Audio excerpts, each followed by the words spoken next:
Friends, welcome to E-Pathshala in Linguistics. Today we are going to discuss part 2 of the special features of Munda languages. As you recall, we have discussed several features of the Munda languages in part 1. In part 2, we are going to briefly discuss parametric variation that is found in Munda languages, and then some of the unique features that are observed in Munda languages and which are not found elsewhere in the subcontinent in any language. Let's take the case of pro-drop. As you recall, South Asian languages, all South Asian languages permit pro-drop, and Munda languages too permit pro-drop. In many cases, there are no overt pronouns at all, either in the subject position or in the object position. Let's take sentence number 1 for example. In sentence number 1, let us say, we shall take this one. This one is the direct object. Hatao, take is the verb. So, in the subject position, as you can see, pro is there, pro occurs, and that means the subject is absent. We as the subject pronoun is not present overtly, and then you might recall that the subject agreement marker occurs on the constituent which occurs in the preverbal position. In this case, the constituent that occurs in the preverbal position is this nui, and it is marked by a focus marker ge. So, you have nui ge. Nui ge is the constituent that occurs in the preverbal position. Therefore, it is nui ge lung. Lung is the first person dual agreement marker which reflects the subject of the sentence. Hatao is the verb, and the direct object marker occurs to the right of the verb. Here A is the third singular direct object because that is this one, that is the focus marker. This one, this and focus marker, that is the direct object. So, you have Hatao A, and each sentence in North Munda languages has to have a sentence marker. So, you have A as the finite marker that comes at the end. So, you have the sentence Nui ge lung Hatao A. We shall take this one. Now, let us proceed to the next part. What are the specific features of Munda languages? The Munda languages are unique in the subcontinent, where each verb reflects its transitivity in terms of the verb. How? By a marker. If the verb is intransitive, you have the marker n in the verb. If the verb is transitive, you have the marker the or d. I have denoted in the sentences. D is the plus transitive marker, n is the minus transitive marker. The markers occur to the right of the aspect marker and to the left of the finite marker. So, that means na as well as the occur to the right of the aspect marker and to the left of the finite marker. Let us take this sentence now, sentence number 4, where you have, why are you sitting here? Sit is an intransitive verb. You have a progressive verb, the verb in the progressive aspect. So, what? Chet mente, why? Nodem, here. Dulup, sit is the main verb. Aka, the progressive marker. N, the transitive marker. A is the finite marker. So, you have the agreement marker, the intransitive marker n occurring in the verb, and the m, which is the subject marker, is occurring on the adverb node, which is the preverbal constituent. Therefore, you have nodem. Notice the occurrence of the quotative mente. Quotative occurs with question expressions in Dravidian languages, and it also occurs with question expressions in Munda languages. which we shall mention later depending upon the availability of time. Now let's take the next sentence. Baha ate an apple in the morning. Baha is a proper noun. Morning in Seta are. Seta ar is the morning, and Daka rice, and the subject Seta are is the morning in, Daka is the direct object rice, and you have Jom is the verb. Let's see what is happening. Since Baha is in third person and Daka is the direct object which occurs in the pre-verbal position, you have the agreement marker of the third person subject occurring to the right of the direct object. Why? Because the direct object is the constituent that occurs in the pre-verbal position. Now recall that eat is a transitive verb. So what do we expect here? You have the transitive marker da, which occurs to the right of the past tense marker. Jom is the verb, K is the past tense marker, da is the transitive marker, and a is the finite marker. So you have Baha Seta are Dakai Jom Kada. The next part we are going to discuss is agreement. We have subject and object agreement markers in Santali as well as in Mundari and Ho. We will take the examples from Santali today.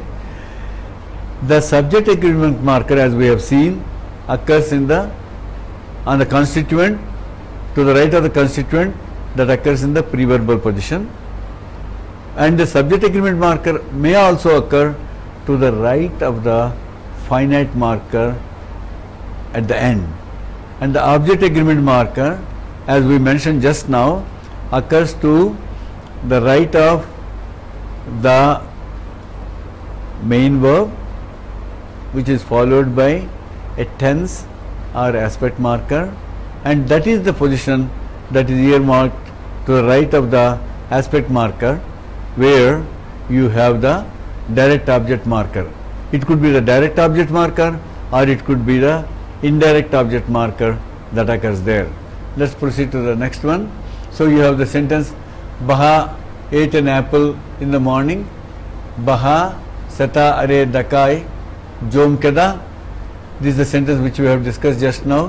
What we are going to see in the following sentence is Baha ate an apple in the morning. It's a finite clause. Therefore, we expect the finite marker a to occur at the end of the sentence. So you have Baha Seta are Dakai Jom Kada. Then these sentences show that the declarative marker is a and the subject agreement marker occurs in the pre-verbal position.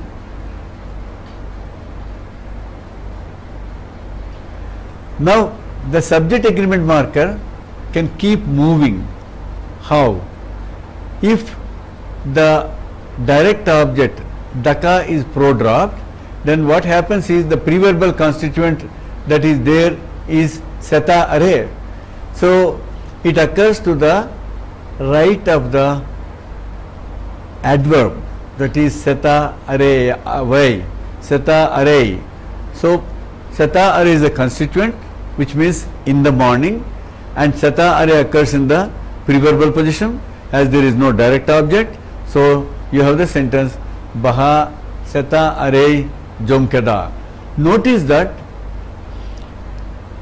the subject agreement marker cannot occur to the right of Seta alone, because Seta are is a constituent, Seta is not a constituent. Therefore Seta are is the right form that you would expect. Suppose in a contest Seta are is pro-dropped, then what is the constituent that occurs in the pre-verbal position? It is the subject that occurs in the pre-verbal position. Therefore you have the subject marker occurring on the subject itself. Therefore, you have Bahai Jom Kada. Is a very unique feature where the subject, which is an NP, which carries its own subject agreement marker Y in this sentence, Bahai Jom Kada.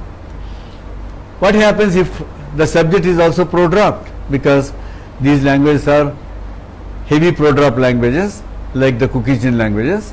Then what happens when the subject is pro-dropped? The agreement marker Y, which is a subject agreement marker, occurs to the right of the finite agreement marker Jom Kadai. So you have all the constituents in the sentence pro-dropped. In that case, the only option that you have is to have the agreement marker to the right of the finite marker. So the subject agreement marker may occur in two places. What are the two places? It may occur either in the preverbal position, as we have seen, or it may occur to the right of the finite marker. The subject agreement marker may also occur only to the right of the finite marker, even though there is no pro-drop. For example, Baha ate rice in the morning. I can simply say in Santali, Baha Sata Are Daka Jom Kedai. So the Y is the subject agreement marker, and the sentence, in this sentence there is no pro-drop, all the constituents are present. Thus the speaker has a choice to have it either Baha Seta Are Dakai Jom Keda or Baha Seta Are Daka Jom Kedai, or alternatively the third possibility is Baha Seta Are Dakai Jom Kedai. That is, the subject agreement marker may occur twice in the same sentence, that is in the preverbal position as well as in the to the right of the finite agreement marker. Then let us now look at the direct and indirect agreement object agreement markers. As you recall, I just mentioned to you that the direct and indirect object agreement markers occur to the right of the aspect marker and to the left of the finite marker. So you have in this sentence, sentence number 5, as you can see here, Ariel introduced the guests to each other. Ariel is the subject, which is in third person singular. Guests is the direct object. Guests is plural, and so you have Peda Ko. Ko is the plural marker that indicates, that goes with the noun, but the same Ko occurs in the verb too as an agreement marker, because you have number agreement in third person. So Ariel Peda Koi Oprom Ket Koa. Ariel third person subject, Peda Ko is the direct object, and the direct object occurs in the preverbal position, therefore it carries the agreement marker Y. So Ariel Peda Koi. Oprom is the verb to introduce. K is the past tense marker. Remember, Ta is the transitive marker, because introduce is a transitive verb. It could be either Ta or Da. In this case it is Ta. Oprom Ket Ko. Ko is the plural marker. I is the finite marker. So you have Oprom Ket Ko, the direct object occurring in the slot, that is in the slot in the verb to the right of the transitive marker. So the unique point about Munda languages is that the subject agreement marker and the direct agreement marker have their distinct locations in the verb, and the verb is either in the verb or the constituent that occurs in the preverbal position. So it is safe to say for us now that the markers of transitivity are an integral part of the auxiliary in North Munda languages, a feature that is not found elsewhere. What happens when you have an indirect object? How is the agreement reflected? Manik wrote a letter to the girl. So you have sentence like Manik do unikudi chitiye ola da ea. So Manik is the subject. It is marked by a focus marker. Unikudi is the indirect object. He wrote a letter to the girl. She is the recipient. Chithi a, that is the letter, is the direct object. So you have ola is the verb to write. So you have, it's a transitive verb. So there we have da, ola da, and since the indirect object is in third person singular, you have the third person singular agreement marker a occurring to the right of the transitive marker and to the left of the finite marker. Notice that the finite marker is ya here because it is followed by it is preceded by the vowel e. So the glide insertion takes place and you have ya that is inserted to the left of the finite marker, yielding ya. Thus, what is the morpheme alignment of transitive and intransitive verbs in North Munda languages? As we have given in sentence number 7, you have a transitive verb. Then what happens? Take the root, you put the auxiliary, that is the plus or plus transitive marker, and you have the object agreement marker, then the finite marker, and the subject agreement marker may optionally occur to the right of the finite marker. Or you can also have the intransitive verb where the root occurs. The root is followed by the auxiliary is followed by the minus transitive marker na, and then the finite marker occurs, and the subject agreement marker may also occur optionally. After this we talk about adjective incorporation. Adjectives in Dravidian languages and Indo-Aryan languages are free forms, like acha ladka. You can say acha is a free form, and ladki achhi hai, the girl is good. Achhi is again, which occurs in the predicate position, is also a free form. It's a predicative adjective. Now Munda languages have both types of adjectives. An adjective may occur as a free form or it may occur as part of the verb. An adjective indicating quantity, let's say ngok. Ngok means a little. It occurs to the right of the noun that it qualifies. So you have a sentence such as 8. When they heard some distance off, they called the jackal. Podok, gok, senkate, toyokin, ho ade. So what you have here is ngok as a free adjective, a distance detail. Parak is distance. The adjective occurs to the right of parak, that is parak gok. The verb is sen, go. Kate is the conjunctive participle, that means having gone a little distance off. Then they call the jackal. They is the dual subject which is not overtly present. Kin is the dual agreement marker. Jackal is the constituent that occurs in the preverbal position. Therefore, you have thoyekin. What is the verb now? Ho is the verb, and they called the jackal. Ad is an applicative marker. A is the third person singular direct object marker, te is the conjunctive participle marker.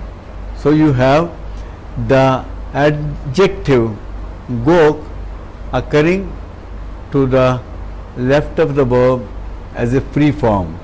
Notice the position, it occurs to the left of the verb. Now in the next sentence, as we will see, the adjective occurs in the verb.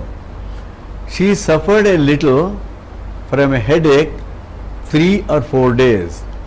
A little is an adjective, or it occurs here in the verb as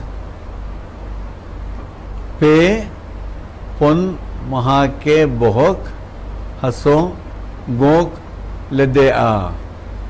Pe 3 days, pon 4, maha day, ge is the focus marker, headache, bohok, haso is the verb, suffered, gok occurs to the right of the verb, less is the pluperfect marker, a is the third singular object marker, I is the finite marker. Here gok can be treated either as an adjective, or it could possibly be an adverb. She suffered a little, a headache 3 or 4 days ago. Because if you ask the question, how much did she suffer? She suffered a little. So this gok may be treated here as an adverb, and it occurs in the verb. The next point we are going to discuss is the incorporation of an adverb in the verb. Let's take the lexical item ngok. Ngok in Santali can either function as an adjective, a little, or it can also function as an adverb, a little. So in a sentence such as this one, in 8, when they had gone some distance off, they called the jackal. We are interested in farak ngok, distance, ngok is a little, and the adjective is it occurs to the right of the noun. So farak gok means a little distance. Then in sentence number 9, what you notice is she suffered a little from a headache 3 or 4 days ago. So she suffered a little. A little here is an adverb and is the gok again. It occurs this time in the verb. How do we know that gok is an adverb? We can say, how much did she suffer? The question is, if you have a question, how much did she suffer? She suffered a little. So it's an answer to a question, how much. So therefore a little can be treated as an adverb. So the adverb gok occurs in the verb because you have haso, suffer, gok, a little, led, past tense, or lay is the past form, and the is the transitive marker, and a is the third singular object because it is she. Headache is the third person singular object. She suffered a little from the headache. So what we notice is gok can occur either as an adjective or as an adverb incorporated in the verb, and this incorporation is not the type of incorporation which is valence changing. So this is just an incorporation where an adverb occurs in the verb. We shall now talk about the genitive.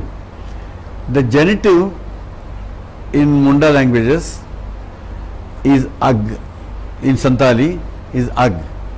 The genitive, as we expect, may occur to the right of the noun as my book, like in ag, my, in ag is I and genitive. So what you have now in sentence number 10, Baha will strike mine. Mine means my target. So Baha will strike my target. Since target is pro-dropped, it will be Baha will strike mine. Baha in ag dal strike. T is the genitive because you have mine as the direct object there, and dal ti in, that is I is my target, therefore the possessor is incorporated in the verb as an agreement marker as in. This is called possessor agreement.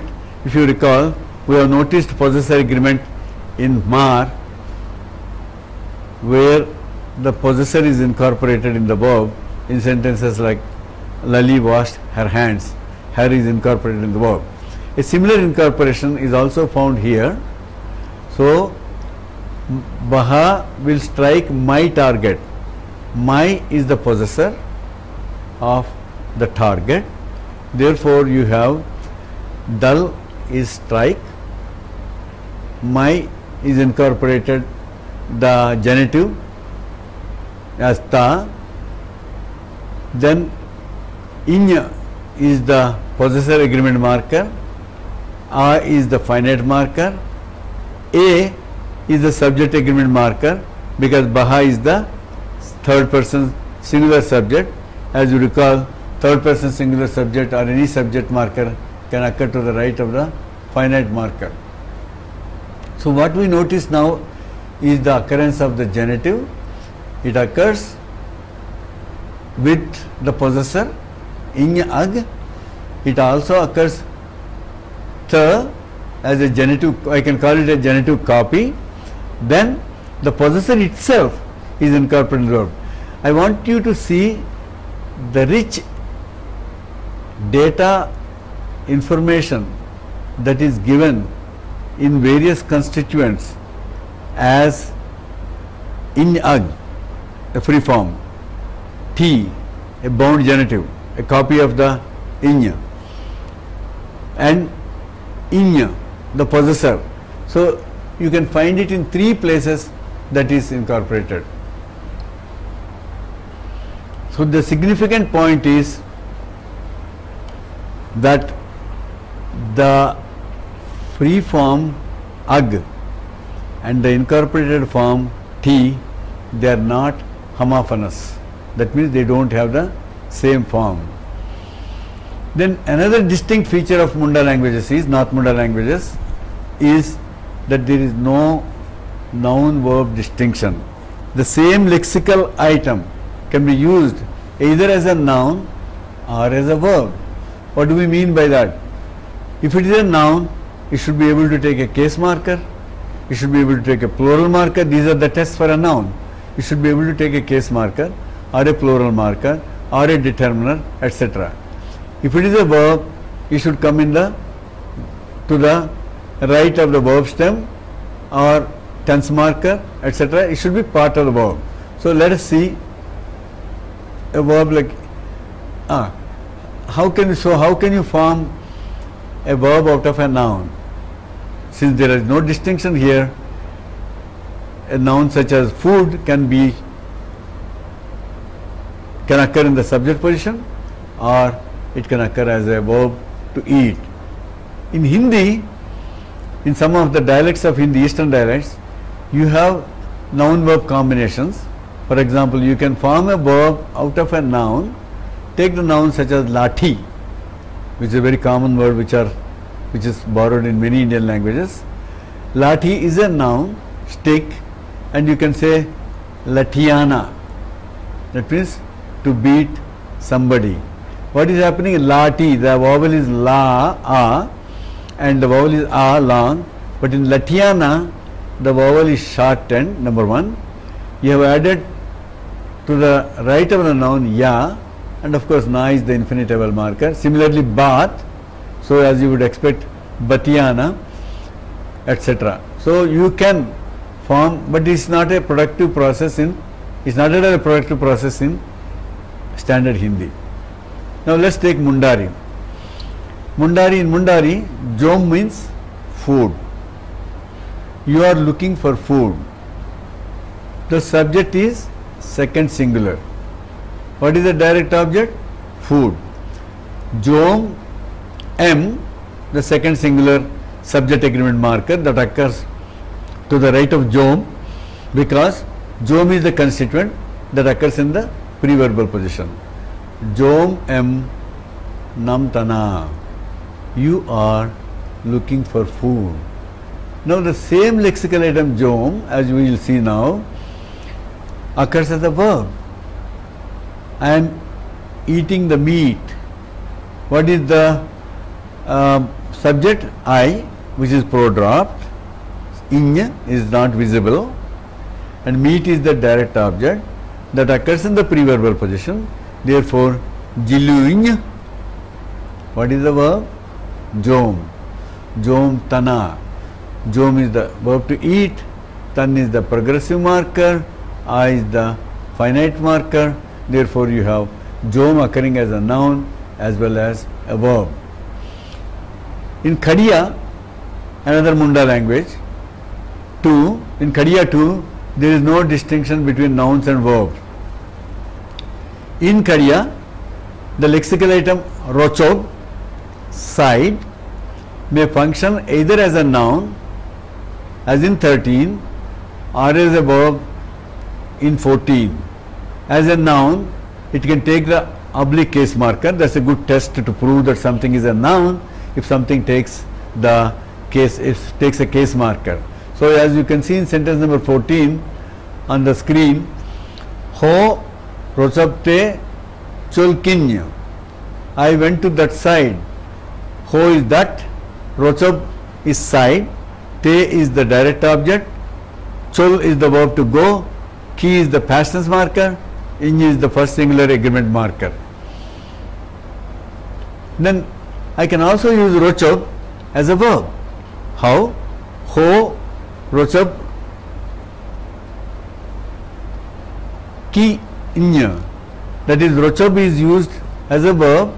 The agreement marker ki, the past tense marker ki, occurs to the right of the verb, and nya, the subject agreement marker, occurs to the right of the past tense marker. And what is ho? Ho is that. That means that side. So literally, the sentence means I went to that side. Literally, as Peterson in his book gives, I that sided. So what we notice is again another unique feature of these languages, that there is no distinction between nouns and verbs. The next point that we want to talk about is anaphors. The anaphors are reflexives and reciprocals. There are no nominal reflexives or no nominal reciprocals in Munda languages.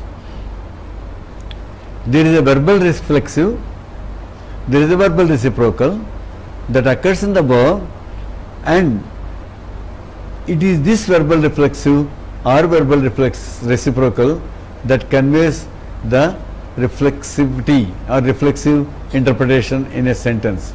Okay, let us see what we mean by that. Let's take the reciprocals first. In Santali and Mundari and Ho, the reciprocal marker is a marker that is infixed in the verb stem. That is, you take a verb stem, it occurs to the right of the first syllable pa. I have used P capital A. Why?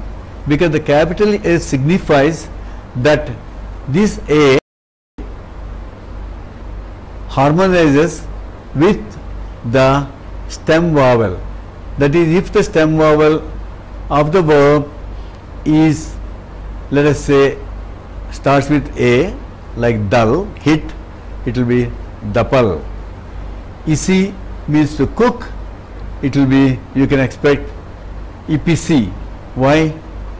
E is the first syllable, P capital A occurs, this capital A harmonizes with E, then you have EP, EPSIN. We will see these forms now. So, Pa, Dal, Dapal, E, EPSIN, etc. Now we can see the form. The two of them, that is, they are fighting with each other. Notice that there is no word for each other. So what do we do now? You take the verb hit, da, insert dal, and you take the first syllable, that is da, and put the pa there. Since it is da, it is dapal. So unkin kin, dapal kana. Now what are the points that are worth noticing here? Unkin means they. Since there is no verbal reciprocal, nominal reciprocal, the direct object is 0. And where does the subject agreement marker occur? There are two positions that it can occur in. One is to the right of the subject itself or to the right of the finite marker. In sentence number 15 you can see unkin kin, that is the kin which is a dual agreement marker occurs on the subject itself. Unkin kin dapal kana. Why na is coming there? Na is a minus transitive marker. Whenever you have a reflexive or a reciprocal, the minus transitive marker occurs. The reason being, all reflexive and reciprocal constructions, when there is a verbal constituent, verbal reflexive or reciprocal are minus transitive. So you have the reciprocal marker occurring in the verb, and I have given some sets here in 16. Isin, cook on your right, and Ipisin, to cook for each other. Telo, to push. Te is your first syllable, therefore te has the vowel a, so you would expect tepelo, which is correct. You can see it in the second one. Or is to pull. After for the first syllable o, it will be po, opor, and thumb is to seize, and tappam, tampam, because thumb is the first syllable break, so you have tampam. Dal, as we have seen just now, dal, and you have dapal. And I have given some more examples here. Men means to say, mepen, to say to each other. Kuli means to ask, kupuli, to ask each other. Nyam means find, nyapam means to meet each other or to find each other, and chet is to teach, chapet is to teach each other. And notice in all these cases the verb is intransitive. I will give a couple of examples to prove my whatever I am saying. Baha sa, Arel sa baha. Arel is a transitive verb. Arel, bahai, nyal, aka, de. Dea. You have de as the transitive marker. Now Arel and baha saw each other. When you see each other, the verb is intransitive. Arel or bahai, nyepel, akan, akin. Akan, you have n, the intransitive marker occurring, and the agreement marker of the subject is occurring to the right of the finite marker. So what does it mean now?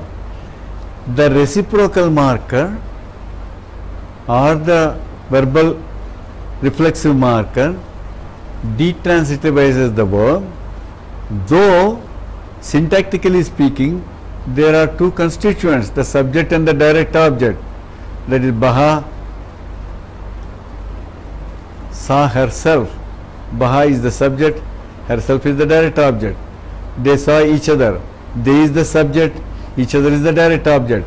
But the verb is treated intransitively.